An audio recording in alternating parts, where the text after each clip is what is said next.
Before you start a program of resistance training, it's smart to begin with assessments of your movements to see what you need to focus on, and to see what movements you don't even qualify for. Maybe you don't have enough mobility in your shoulders, for example, to pull off a barbell squat.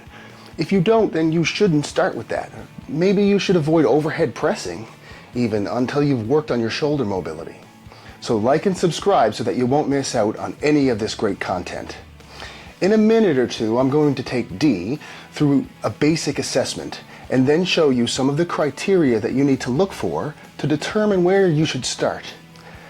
You can get yourself a phone tripod or get a friend to record you as you do these basic assessments. Looking at yourself doing movements will make the invisible visible. Remember, you want your resistance training program to build you up and give you strength and endurance, not break you down and cause pain and injury. So be smart on your road to fitness. So now we're going to do an ankle mobility assessment. So a lot of people have low ankle mobility, and it can lead to issues of knee pain, hip pain, lower back pain, shoulder pain, all the way upstream.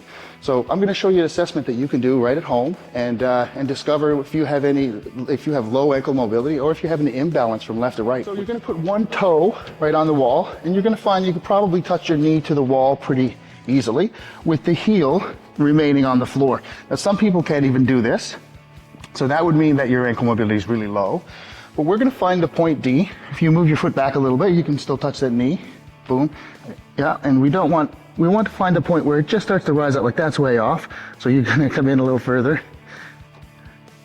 Still kind of rising up there, but that's sort of the point, right? Where it starts to come up. Okay, so right here, she has a little gap between her toe and the wall, and we're actually going to measure the distance, okay? So you just get out your measuring tape at home, and the distance from the wall to the tip of her big toe is 1.5 inches on the left side. Now, for normal mobility at the ankle, you want between 3.5 to 4.5 inches and above. So Dee, on the left side there, you have a little low mobility at that ankle, right? Were you aware of that? No. No. So you're going to come in, there we go. We're going to try to find the same spot on the right side. Looks a little bit better on this side, don't you think? That's up a little too much. Maybe bring it back a couple of millimeters. Good. So about right there is where the heel starts to lift off the ground when she touches the wall. So we're going to measure the distance again from the wall to the tip of the big toe. So right here she has about 3, maybe 3.25 inches of distance. So she has more mobility in that right side than the left side. So, but still kind of low on that side as well. So right now she has a little bit of low ankle mobility and an imbalance from right to left. So we would want to work on some techniques to try to grow that mobility, and I'm going to show you those in just a minute. We're going to go through the rest of our assessments first, and then I'll show you some techniques to help with ankle mobility slowly over time. Okay, so we're going to do another assessment here. This is an assessment for lateral stability. Don't get scared of all these big words. It's really just balance. How much balance do you have? How much control do you have in this area of your body, the lateral parts of your body, so that you're not going to fall down when you're walking up the stairs or when you're coming home with groceries. So the assessment is going to look like this. You get a little riser, platform of any kind. You can do it on a stair if you want, and you want to videotape it from the front. And I'll show you the criteria you're looking for in a second. So you're going to stand on here. Dee's going to do it in a second. And you come to the edge, 1 foot over, and you're going to come down, just kiss the floor with that heel. And it looks pretty simple, but let me tell you, it's a little bit, takes a couple to get used to. So you want to do a couple, get ready for it, and then maybe do 10 or 15 to see what kind of endurance you have too. So we want to be here, you're going to come down and up. Oh, hands on the hips, and I'll show you why. I'll show you after Dee does her assessment here. So we're just going to get you to pop the shoes off, can Dee. And you're going to do this on 2 sides as well. So she steps up. So this is a right side assessment. So hands on the hips. And you're just going to come down, kiss that heel down, and come back up. Good. 1, 2. The first thing we're looking for is you can see the foot. We want to make sure that the foot has all points of contact throughout the movement, right? So there we go. You see that toe coming up here? That's a sign, you know, that the toe or the foot is searching for information, right? So that stability, that's a little sign that we're looking for. Yeah, there, see that toe come up? There you go.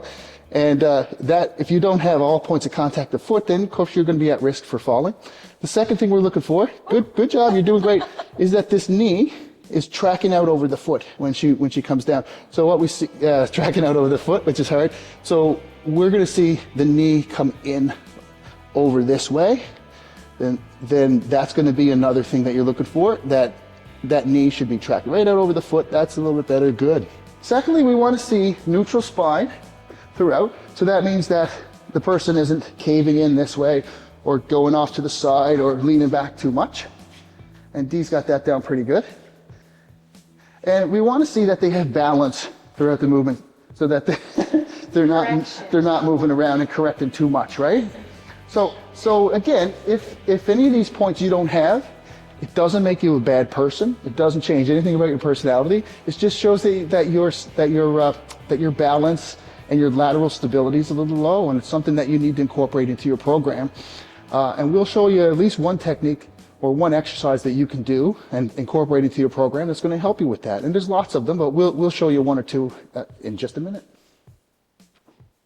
Okay, so we're going to do assessment now for scapular mobility. So this is mobility, simply is the ability to move properly, keeping the bones of the joint in the right position and being pain-free. That's how I kind of define mobility. So it's the wall slide test. You might have seen it. Again, you're going to do this test and you're going to film it, or you can have somebody come in, and assess it in real time. Because here are the points that you want to look for. So you want a wall behind you, obviously. You want to have your feet about 6 inches out from the wall or so. So maybe a little bit more there, Dee. Good. So first of all, there's 3 parts to this. The first one is you have to be able to just get on the wall, open those shoulder blades, and have a neutral spine. So I should be able to fit my hand sort of back in behind her lower back, just enough, right? And everybody has a sort of a different lumbar curve, but you don't want your lower back pressing in the wall. This position here has to be maintained all the way throughout the movement, right? So if I feel pressure on my hand as she goes through the assessment, then I know that she's trying to steal mobility from the lower back, right? So that's the first position. Some people can't even get into this position. Their shoulder blades are going to be rolled forward. If you can't get past this, properly, then you shouldn't go into the second, or definitely not the third part of this. If you feel pain in your shoulders or a pinch in there at any point, come out of it. Don't continue the assessment because you might do some damage in there. You don't want to do that. And then you definitely need to work on scapular mobility. Again, scapulae are your shoulder blades. Okay. So the second part is you're going to bring your arms out in front, D, keeping those shoulder blades back, and you're going to bring those elbows back and touch the wall a little bit low. There you go. We want to come straight up from your shoulders. Perfect. Maintaining that position here. So yeah, keep that same space there. No pain? No. Excellent. Okay. So now you're going to bring those hands back so you can touch the back of the hands on the wall. Same distance in her lower back here. So if you have a friend or family member and they can come in, if all of a sudden there's like an extra inch back here, then stop, because you're overextending at the spine instead of getting mobility from your scapula. Still no pain? No. Great. So that's the second part. If you can do this, you're doing pretty good. Now, in order to qualify for a barbell squat or an overhead press above 30 degrees, then you have to do this next part. You have to be able to raise those hands up, just overhead like that, keeping that lower back in the same position. Good work. And come back down without any pain, yeah? Good. And see, she didn't shrug. Great. She didn't overly extend the back. Let's do another one. Up and back down. Good. Good job. Yeah. So she passed. She got a P for pass. She did all 3 parts of the assessment without pain, without overly extending her lower back, without shrugging. I'm just going to show them what it might look like, what we're looking for if somebody wasn't so great in the scapular mobility area. So somebody might come back here and then they're reaching back to the wall. So you'll see their wrists reaching back like that. Then they can't do that. You might see them leaning back or bringing their torso out. These are the points you're looking for. And also the point I didn't mention is you have to be able to keep your chin tucked and your head on the wall and your chin parallel to the floor on this. So that's another point to be looking for. So if somebody's reaching up with their chin like this, then they're just reaching out to try to find mobility in another area, which you do not want. Okay? So I'll show you some techniques in a little bit to help with that issue if you didn't pass. So we're going to do an assessment now that shows your scapular stability. What we're going to be looking for in the next assessment is excessive scapular winging, right? So we'll try to show you what that is. So it starts with a straight arm plank. Dee, do you want to, let's show them what this looks like. So you're going to get in a straight arm plank. You're going to bring those hips down a little bit and your shoulder blades down into there where they'd like to live, right there. And so you can see this wing coming here. That's what we're looking for. So we're going to do a gliding motion from the feet and from the hands where she glides forward and back. And what you can see when she moves forward is that there's a mountain formed here. So she comes through and we see the winging scapulae right here. That's what we're looking for low stability, okay? So if you see those wings there, then you can benefit from doing some techniques for scapular stability. Okay, so we're gonna do shoulder mobility assessment now. We're gonna get you to stand sort of side onto the camera with your hands, feet together, your hands close in, palms into your sides, and then you're gonna bring your hands up 180 degrees overhead and back down. And I won't tell you what to do or what not to do. We're just gonna take a look. I'm gonna come a little bit closer here, center the camera. Okay, you're gonna do that 4 times. Great, there you go. Everybody at home can see. So what we're looking for, I'm just gonna get you to bring those hands up and just hold them right there if you don't mind, Dee. So what we're looking for here is that she can maintain a neutral spine, so a lumbar curve through here, that she's not flaring the chin out, and that she's not overextending that lower back. She can get to 180 degrees right up and down like this without any pain. Do you have any pain, Dee? No? Great.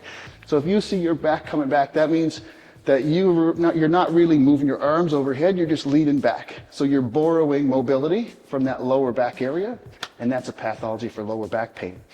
So in which case, then you need to work on thoracic mobility. Okay, we're gonna do an assessment now that shows us the mobility. It's called a painful arc screen. So it's more of the mobility in this part of the shoulder here, the glenoid fossa. So if you're able to do overhead pressing, for example, things like that, you wanna pass this test first. We're gonna stand back to the camera and you're gonna put your feet together. So you start in the same position as the last assessment with your feet together. And then you're gonna bring those arms up overhead and you're gonna try to touch the back of your hands together at the top. And I won't give you any further instruction. Okay, so feet together. All right, we wanna see it from behind. That's right, so she's gonna come on up overhead and try to touch the back of the hands together, good.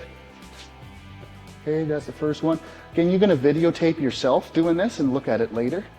So what we wanna see, first of all, is that she can get to at least 150 degrees here, pain-free. No pain, Dee? No pain, that's great. We wanna see that there's not a lot of excessive shrugging happening here, right? So come on back down. So there's a little bit of a tendency for her to wanna shrug up, but that's okay, it's not too bad. You might see yourself, all of a sudden you have no neck when you're doing this. So you might be shrugging excessively and your shoulders come up a couple of inches. And back down. Great, and we want to see that the arms are symmetrical. So one more time, Dee, if you don't mind, come up. So the arms are moving quite symmetrically. You're not going to see this type of movement here where one arm is here and one arm is there. If you do, that's another thing that we're looking for.